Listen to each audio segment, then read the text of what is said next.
আর পরবর্তী মুখ্যমন্ত্রী হিসেবে কাকে দেখতে চান?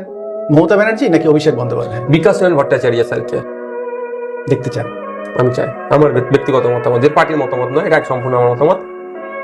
প্রাক্তন মেয়র, রাজ্যসভার সদস্য, হাইকোর্ট সুপ্রিম কোর্ট দাপিয়ে বেড়াচ্ছেন, বিকাশ রঞ্জন ভট্টাচার্য স্যারকে আমি পরবর্তী মুখ্যমন্ত্রী হিসাবে দেখতে চাই।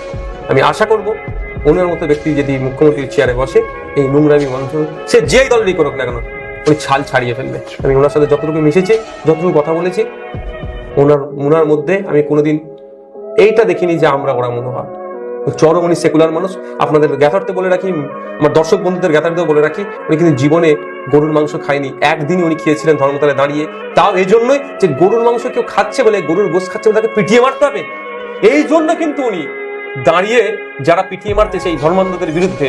এবং ওনার সাথে আমি কথা বলেছি, শুধু আমি এই জন্যই ইন্সপায়ার, বলছে কোনোদিন যদি শুয়োরের মাংস খাওয়ার জন্য কারো বিরুদ্ধে আক্রমণ হয়, দেখবে আমাকে ধর্মতলায় দাঁড়িয়ে আমি শুয়োরের মাংস খেয়ে দেখাবো। জীবনে কিন্তু উনি গরুর মাংসতে মুখ দেননি। উনি ব্রাহ্মণ পরিবারের একজন সন্তান, কিন্তু আপাতমস্তক একজন সেকুলার মানুষ। ওই ধরনের মানুষকে ওই শুধু হিজাব করে দিল, মাথায় টুপি দিয়ে দিল, এতে কোনো সম্প্রদায়ের হয় না, অগ্রগতি হয় না। প্রকৃত অর্থ সম্প্রদায়ের আর্থসামাজিকভাবে কিভাবে অগ্রগতি হয় সেটা চিহ্নিত করতে হবে।